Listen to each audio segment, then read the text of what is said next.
बेटी का न्याय। नमस्कार दोस्तों, सानिया वॉइस स्टोरी चैनल में आपका स्वागत है। तो दोस्तों, हमारी आज की कहानी है बेटी का न्याय। काव्या पूरे 4 साल बाद विदेश से भारत लौट रही थी। उसका मायका भारत में था, जबकि वह समय अमेरिका में रहती थी। लेकिन इतने समय बाद मायके लौटते हुए भी उसका मन उदास था। जैसे घर की गली में मुड़ी तो पुरानी सारी यादें आंखों के सामने घूमने लगी। जिस जगह पर उसका सारा बचपन बीता था, आज इतने वर्षों बाद उसी जगह को देखकर वो भावुक हो उठी। मन में बहुत कुछ चल रहा था। जैसे ही सामने घर की चौखट को देखा तो उसे वो दिन याद आ गया जिस दिन इसी घर की चौखट से वो अपने पति के साथ बेइज्जत होकर बाहर निकली थी। दरअसल 4 साल पहले जब काव्या अनुराग के साथ कोर्ट मैरिज करके घर पहुंची थी, तो उसके भाई ने उन दोनों को खूब खरी खोटी सुनाई थी और उसके साथ सारे रिश्ते ख़त्म कर लिए थे। और माता पिता को भी सख्ती से बोल दिया था कि आज के बाद काव्या से किसी का कोई संबंध नहीं होगा। वो हमारे लिए मर चुकी है और हम उसके लिए उसके अपने माता पिता जो उस पर जान से रखते थे, अपने बेटे के ऊपर हमेशा अपनी बेटी को रखते थे। लोग लाश के डर के कारण उन्होंने भी चुप्पी साध ली थी और उस दिन से लेकर आज तक किसी ने उसका हाल चाल जानने की कोशिश तक नहीं की। इस नाराजगी के पीछे भाई का अपना भी एक कारण था। दरअसल वो अपनी बहन की शादी अपनी बहू से करवाना चाहता था ताकि उसे जल्दी से जल्दी तरक्की मिल सके। लेकिन काव्या के इस कदम से उसके सारे मंसूबों पर पानी फिर गया था। इसी मनमुटाव के चलते अपने मायके से काव्या का रिश्ता भी टूट चुका था। परंतु 2-3 दिन पहले की जब उसके भाई का फोन आया तो पुरानी बातों की करवाहट दिल में फिर से उभर आई। आज इतने दिनों बाद मेरी याद कैसे आ गई?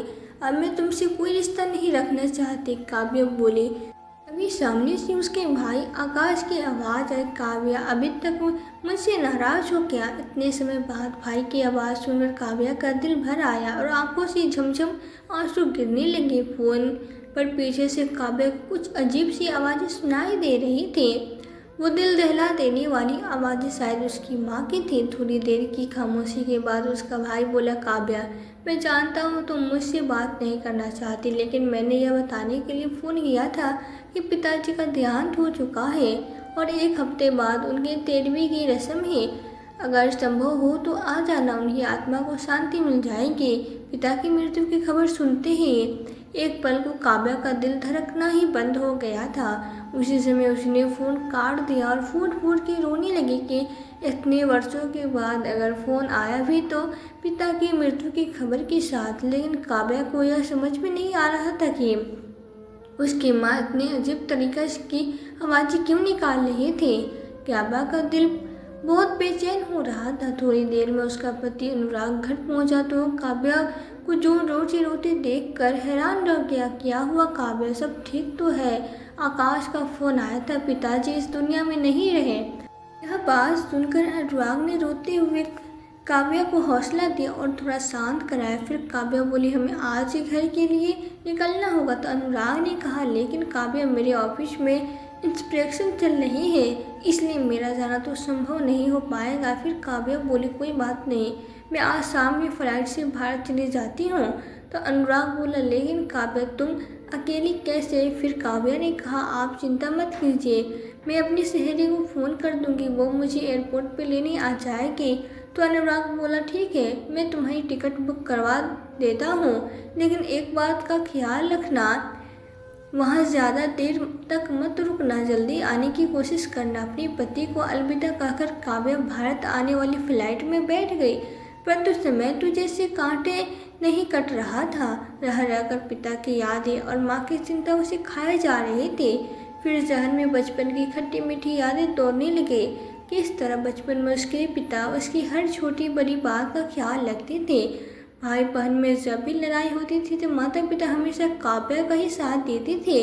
लेकिन फिर ऐसा क्या हो गया था कि यह सब सोचते हुए उसके कानों में आवाज़ पड़ी कि फ्लाइट नागपुर पहुंचने वाली है, कृपया अपनी कुर्सी की पेटी बांध लीजिए। इतना सुनते ही काव्या की आंखों में एक चमक आ गई। लेकिन फिर 4 साल बाद घर वापस लौटने की खुशी को पिता की मृत्यु के गम के चादर ने ढक दिया। जैसे एयरपोर्ट से बाहर निकली तो देखा कि उसकी सहेली राधा हाथ हिलाकर उसे अपनी तरफ बुला रही थी।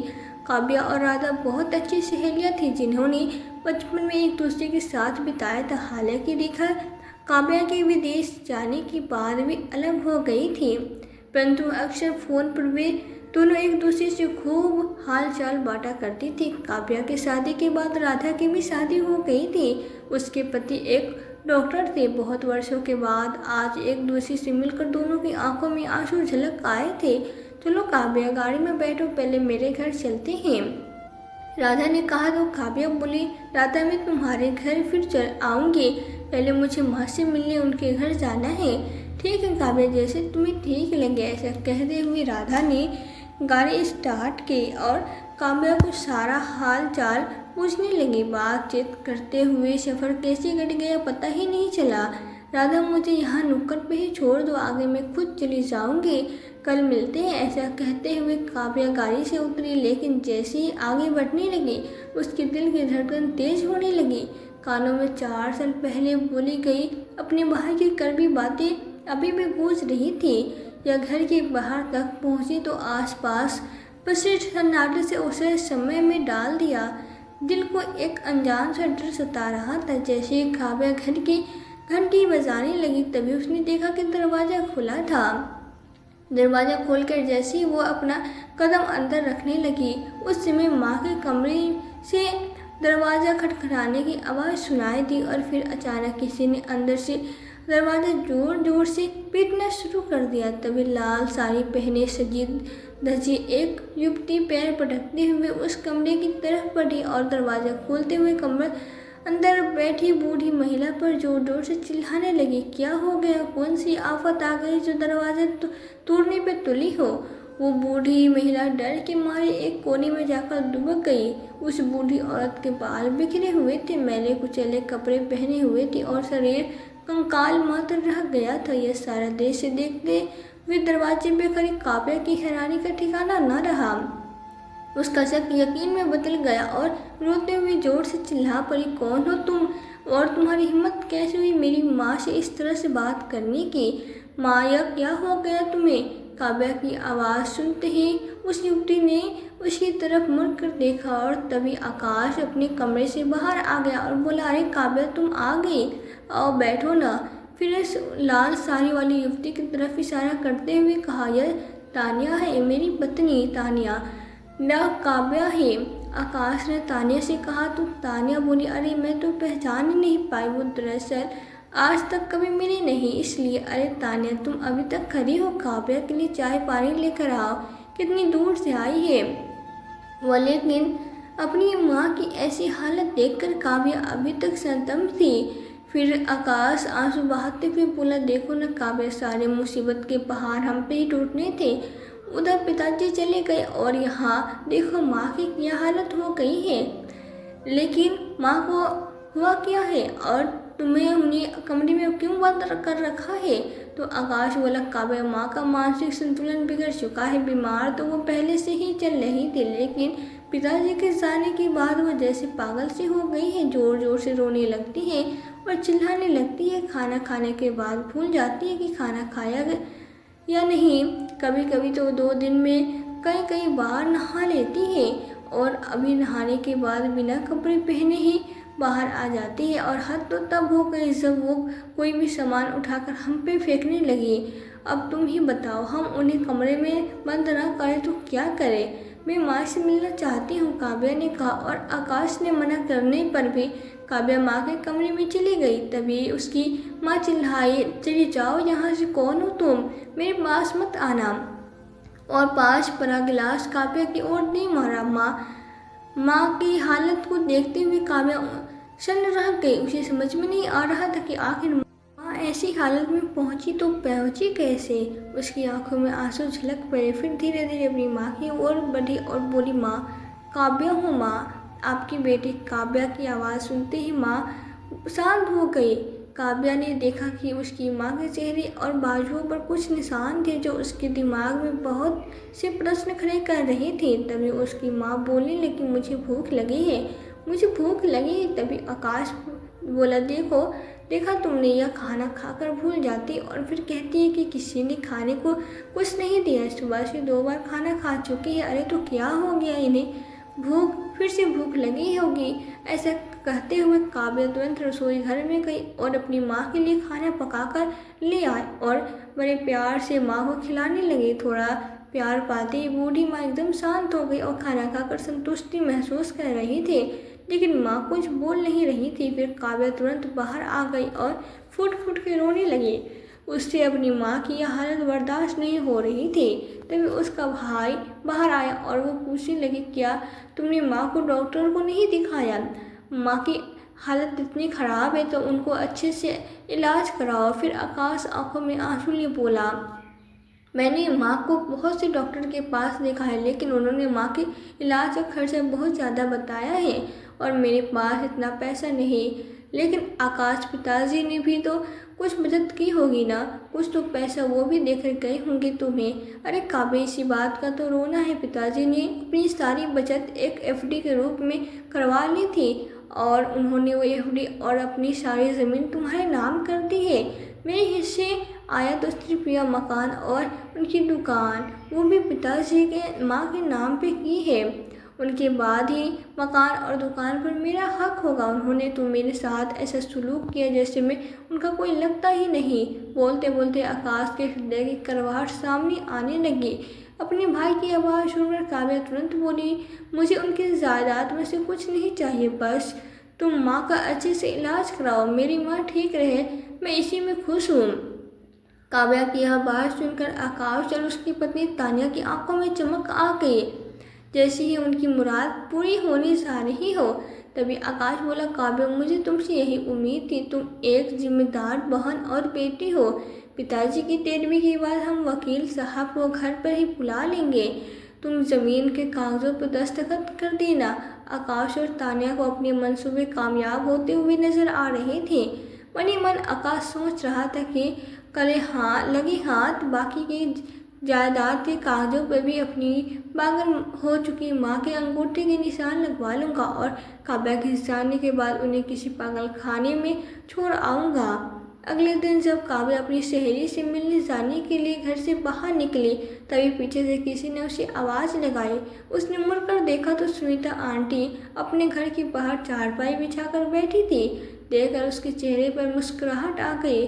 सुनीता आंटी उसकी माँ की अच्छी सहेली हुआ करती थी। उनके बुलाने पर काव्या थोड़ी देर उनके पास जाकर बैठ गई।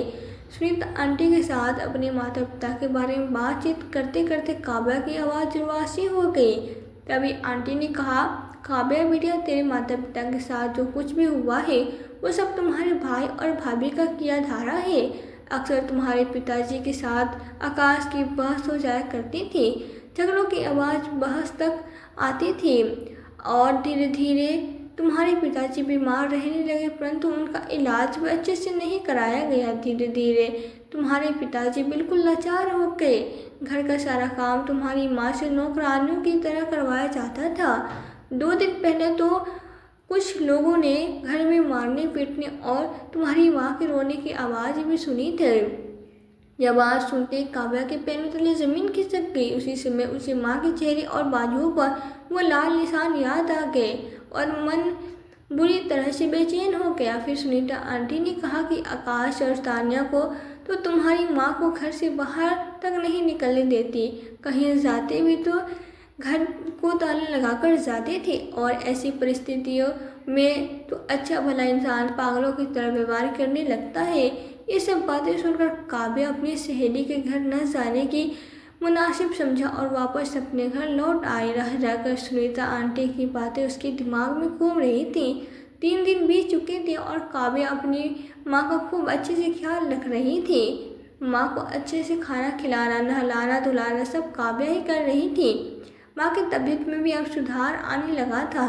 आज पहली बार माँ ने उसे बेटी कहकर संबोधित किया था तो काव्या के चेहरे पे एक मुस्कुराहट डोल आई। अपनी माँ से गले लगाकर खूब रोई। इधर जब उसके भाई भाभी घर वापस लौटे तो तानिया ने अपनी सास के कमरे में देखा और दौड़ती दौड़ती अपने पति के पास गई और बोली, तुम्हारी माँ तो आज भली चंगी बैठी है और अपनी बेटी के साथ बातें कर रही है।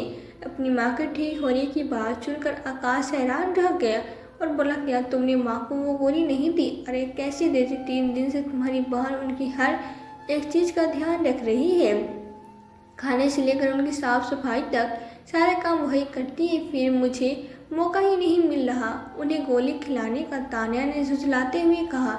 उसी समय आकाश ने एक शीशी में से गोली निकाली और पानी लेकर अपनी माँ के पास गया और फिर माँ का ध्यान रखने का ढोंग करते हुए बोला, माँ यह विटामिन की गोली है, अगर नहीं खाई तो कमजोरी आ जाएगी। ऐसा कहते हुए उसने अपनी माँ के मुंह में गोली डालकर तुरंत उन्हें पानी पिला दिया और चुपचाप खिसक गया। उसके आधे घंटे बाद काव्या यह देखकर हैरान रह गई कि उसकी माँ की हालत वापस पहले जैसी हो चुकी थी। उन्हें फिर से पागलपन का दौरा पड़ गया था। काव्या के कुछ समझ में नहीं आ रहा था। बैठे बैठे उसे ध्यान आया कि थोड़ी देर पहले ही आकाश ने माँ को कोई दवाई खिलाई थी। यह सोचते ही वो तुरंत उठकर रसोई घर में गई तो उसे वहाँ दवाई की एक शीशी रखी नजर आई। उसने जल्दी से उस दवाई की फ़ोटो खींचकर अपनी सहेली के मोबाइल पर भेज दी और उसे उस दवाई के बारे में पता करने को कहा। इधर जब काव्या माँ के कमरे में आई तो उसने देखा कि माँ सो चुकी है। उस समय काव्या स्वयं को बहुत ही लाचार और अकेला महसूस कर रही थी। आज उसे अपने पिता की बहुत याद आ रही थी। पिता को याद करते करते उसने अपने पिता की अलमारी खोली और उनके कपड़े उठा उठा कर देखते हुए पुरानी बातें ताज़ा करने लगी। अलमारी में देखते देखते उसकी नज़र अपने पिता की डायरी पे गई। उसने तुरंत वो डायरी उठाई और पढ़नी शुरू की। उस डायरी में उसके पिता ने काव्या और आकाश के बचपन से लेकर बड़े होने तक की सारी यादों को संजो कर रखा था। तभी उसकी नज़र डायरी के पन्ने पर गई जिस पर लिखा हुआ था, एक पत्र मेरी बेटी के नाम। काव्या ने उस पत्र को पढ़ना शुरू कर दिया। बेटी, तुम जानती हो, जब तुम्हें इस घर से तुम्हारे भाई ने बाहर निकाला था उस दिन मेरे और आकाश के बीच बहुत कहासुनी हुई थी। मुझे माफ़ करना बेटी, उस दिन मैं कुछ नहीं कर सका। मैं इस रिश्ते के खिलाफ नहीं था। मैं तुम्हें वापस बुलाना चाहता था, लेकिन आकाश ने मेरे पैरों में रॉक लाज की बेड़ियाँ लगा डाल दी और मुझे रोक दिया। मैंने तुमसे फ़ोन पर बात करने की कोशिश की तो आकाश ने साफ साफ कह दिया कि मुझे तुम दोनों में से एक को चुनना होगा। चाहते हुए भी मैं तुमसे संपर्क नहीं कर पाया। उसके बाद सब कुछ सामान्य होने लगा। एक दिन मैंने जायदाद के बंटवारे की बात कही। मैं जायदाद में तुम्हें बराबर का हिस्सा देना चाहता था। इसी बात पर आकाश बौखला गया। उस दिन घर में खूब लड़ाई हुई। फिर तेरे भाई पर तानिया ने शादी करने का भूत सवार हो गया और मैंने कहीं से पता लगाया तो तानिया और उसके घर वालों के बारे में किसी ने भी अच्छी राय नहीं दी। तानिया का चाल चलन भी अच्छा नहीं था, लेकिन जब मैंने यह सब बातें तेरे भाई से कही और यह भी कहा कि जब काव्या ने लव मैरिज आकाश की थी तब तूने उसका विरोध क्यों किया था? तब लोग लाज बीच में कैसे आ गई थी और आज लोग लाज का ख्याल तुझे क्यों नहीं आ रहा? लेकिन वो तो तानिया के प्रेम में इतना पागल था कि उसके खिलाफ एक शब्द भी सुनना पसंद नहीं करता था। मेरी इतनी बात सुनते ही उसने मुझ पर हाथ उठा दिया। इतना पढ़ते काव्या भौचक्की रह गई। आज वो बहुत असहाय महसूस कर रही थी और सोच रही थी कि माता पिता पे हाथ उठाना यहाँ कहाँ का धर्म है। आज उसे अपने भाई पे बहुत गुस्सा आ रहा था। वो खुद से ही बोल उठी, दिल तो करता है कि अभी जाकर अपने भाई भाभी के मुंह पर जोरदार तमाचे जड़कर अपने माता पिता पर किए गए अत्याचार का बदला ले लूं, लेकिन नहीं, जो कुछ इन लोगों ने किया उसका बदला सिर्फ 2 तमाचे से नहीं लिया जा सकता। फिर उसने पत्र पढ़ना शुरू किया। तुम्हारे भाई के विरोध के बावजूद मैंने अपनी जायदाद 2 हिस्सों में ही बांटी है, क्योंकि मैं जानता था कि अगर मैंने सब कुछ आकाश के नाम कर दिया तो कल तो वो हमें पूछेगा भी नहीं। मेरी और तुम्हारी माँ की जो भी हालत है उसकी जिम्मेदार सिर्फ और सिर्फ तुम्हारे भाई भाभी हैं। लेकिन मुझे अपनी बेटी पर पूरा विश्वास है, वो बहुत समझदार है। मेरा आशीर्वाद हमेशा तुम्हारे साथ रहेगा। हो सके तो मुझे माफ़ कर देना बेटी। तुम्हारा अभागे पिता। अपने पिता की डायरी में पत्र रखकर पढ़कर काव्या फूट फूट के रोने लगी। उसी समय उसने अपनी सहेली को फ़ोन किया। हेलो राधा, कहाँ हो तुम? मुझे तुमसे अभी मिलना है। तभी राधा ने कहा, हाँ काव्या, मैं तुम्हें फ़ोन करने ही वाली थी। मुझे इस दवाई के बारे में तुम्हें कुछ बताना था। ठीक है, मैं अभी आती हूँ। ऐसा कहकर काव्या ने फ़ोन रखा और तुरंत अपनी सहेली से मिलने के लिए चली गई। जैसे काव्या राधा के पास पहुंची तो राधा ने हैरानी से उससे पूछा, काव्या, जिस दवाई की फ़ोटो तुमने मुझे भेजी थी वो दवाई किसके लिए है? तो काव्या ने कहा, वो दवाई मेरी माँ की है। मैं यही जानना चाहती थी कि क्या वो विटामिन की दवाई है या किसी और चीज़ की। तभी राधा ने कहा, काव्या, फिर तो तुम्हारे घर में बहुत बड़ी साजिश चल रही है, क्योंकि यह दवाई कोई सामान्य दवाई नहीं है। यह एक धीमा जहर है जो धीरे धीरे इंसान का मानसिक संतुलन बिगाड़ने लगता है और एक समय के बाद इंसान की ऐसी हालत हो जाती है कि वो पूरी तरह से पागल हो जाता है। काव्या को तो जैसे यह बात सुनकर अपने कानों पे विश्वास ही नहीं हुआ कि उसका भाई इस हद तक गिर सकता है कि ज़मीन जायदाद के लिए अपनी माँ को भी पागल करने की साजिश रच रहा है। उसी समय वो थम से सोफे पे अपने सिर पकड़कर बैठ गई। फिर उसने पिताजी की डायरी में लिखी हुई सारी बातें अपनी सहेली को बताई। हे भगवान, इतना बड़ा धोखा! तुम्हारे भाई भाभी ने इतना बड़ा प्लान बनाया था सारी ज़मीन जायदाद हासिल करने के लिए। काव्या मन ही मन गुस्से से आंख बबूला होते हुए बोली, प्लान तो अब मैं बनाऊंगी राधा, और मुझे उसमें तुम्हारा साथ चाहिए। तो राधा बोले, काव्या, मैं हमेशा तुम्हारे साथ हूँ, तुम चिंता मत करो। बताओ क्या प्लान है? दोनों आपस में कुछ बातचीत करते हैं और फिर कुछ देर के बाद काव्या घर वापस आ गई। अगले दिन सुबह काव्या ने अपने भाई आकाश से कहा, भाई, पिताजी की 13वीं के बाद मैं एयरपोर्ट के लिए निकल जाऊंगी, मेरी शाम की फ्लाइट है। तभी आकाश सच पकाकर बोला, अरे पर मुझे तो तुमसे कागजों पर दस्तखत करवाने हैं। तुम्हें जाना है तो मैं पहले ही वकील साहब को फ़ोन कर देता हूँ। पिताजी की 13वीं का कार्यक्रम समाप्त होते ही तुम ज़मीन के कागजों पर दस्तखत कर देना। नियमित समय पर पंडित जी पहुँच गए और 13वीं की क्रियाक्रम शुरू हो गई। धीरे धीरे सभी पड़ोसियों और रिश्तेदारों का आना शुरू भी हो गया था। कथा समाप्त होने के पश्चात पंडित जी ने त्रियंत आत्मा के लिए शांति की प्रार्थना की और फिर लोग माइक पर आकर उनके बारे में अपने अच्छे विचार व्यक्त करने लगे। फिर आकाश उठा और अपने पिता को अपना भगवान बताते हुए उनके विषय में अच्छा बोलने लगा। काव्या का मन एक तो हुआ कि उसी समय उठे और आकाश की असलियत जग जाहिर कर दे, परंतु उस समय उसने स्वयं पर काबू रखा। शायद वो किसी का इंतजार कर रही थी। आकाश सब लोगों के सामने अच्छा बनने का ढोंग कर चुका था। थोड़ी देर बाद काव्या ने अपने पिता को श्रद्धांजलि देते हुए बोलना शुरू किया। तभी उसकी नज़र आकाश पे पड़ी। आकाश के साथ वकील साहब बैठे थे जो कि उसे सारे कागजात दिखा रहे थे। काव्या की आंखें आंसुओं से भर उठी थी। तभी उसने दरवाजे की ओर देखा तो राधा अपने पति के साथ वहां पहुंच चुकी थी। अब काव्या का हौसला बढ़ चुका था। अपने पिता के बारे में बोलने बाद काव्या ने कहा, मुझे आप सब लोगों से एक ज़रूरी बात करनी है। आप लोग शायद जानते नहीं, मेरे भाई की नज़र में मेरी औकात केवल एक टुकड़ा ज़मीन है। काव्या की आवाज़ सुनकर सब लोग हैरान रह गए। फिर काव्या बोली, जी हाँ, वह ज़मीन जो मेरे पिताजी मेरे नाम करके गए हुए थे, उसी ज़मीन के लिए मुझे यहाँ बुलाया गया है। अगर वह ज़मीन मेरे नाम पर ना होती तो मुझे तो यह भी पता नहीं चलता कि मेरे पिताजी इस दुनिया में नहीं रहे।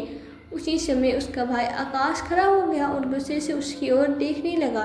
फिर काव्या बोली, यह बात अपने दिमाग से पूरी तरह निकाल लो कि माँ बाप की जायदाद पर बेटियों का हक नहीं होता। अरे हम बेटियों को अपना हक केवल इसलिए छोड़ देती है ताकि उनके माता पिता को कोई तकलीफ न हो। लेकिन तुम्हारी इस हरकत से इतनी बात तो साफ है कि मेरा मायका हमेशा के लिए ख़त्म हो चुका है, और जो बीते हुए कुछ समय से तुमने और तुम्हारी पत्नी ने मेरी माँ और पिताजी के साथ किया है, उसके लिए तो मैं तुम्हें कभी माफ़ नहीं करूँगी। तुम्हारी एक हरकत क्या हिसाब होगा। काव्या को ऐसे बोलते देख आकाश उसके पास जाकर उसे धमकाते हुए बोला, काव्या, तुम जो बोलने के लिए यहाँ आई हो वही बात बोलो और दफ़ा हो जाओ यहाँ से। कोई फालतू की बात की तो अंजाम बहुत बुरा होगा। तभी तानिया आकाश के पास आई और उसे चुप रहने का इशारा करने लगे और फिर काव्या को बोली, दीदी, आप अपने घर की बातें सबके सामने क्यों खोल रही है? अगर यहाँ आप घर के झगड़े लेकर बैठ जाएंगी तो क्या पिताजी की आत्मा को शांति मिलेगी? फिर काव्या ने कहा, अरे वह जिन लोगों के कारण मेरे पिताजी इस दुनिया से तड़प तड़प कर विदा हुए, वही लोग आज उनकी आत्मा की शांति की बात कर रहे हैं। लेकिन आज मैं चुप नहीं रहूंगी। आखिर सबको पता लगने दो कि एक ज़मीन का टुकड़ा इंसान को किस हद तक गिरा देता है। फिर काव्या ने अपने पर्स से वो दवाई निकाली और बोली, यह देखिए, यह वो दवाई है जो मेरे भाई और भाभी मेरी माँ को देते थे। और आप लोगों को यह जानकर हैरानी हो कि यह दवाई नहीं बल्कि एक जहर है जो इंसान को पूरी तरह पागल बना देता है। यह क्या बकवास कर रही हो काव्या? यह सब तुम्हारी चाल है मुझे बदनाम करने के लिए। अरे आकाश, अभी तो पिताजी की डायरी पढ़ना भी बाकी है, काव्या ने कहा। तो आकाश और तानिया शक्ति में आ गई। तभी तानिया ने आकाश को चुपचाप वहाँ से खिसक चलने के लिए इशारा किया। जैसे वे दोनों वहाँ से निकलने लगे, उसी समय पुलिस भी मौके पर पहुँच गई और आकाश और तानिया को पकड़ लिया। तभी काव्या बोली, क्यों आकाश, यहाँ से चुपचाप खिसक रहे थे? ज़मीन अपने नाम नहीं करवानी है तुम्हें?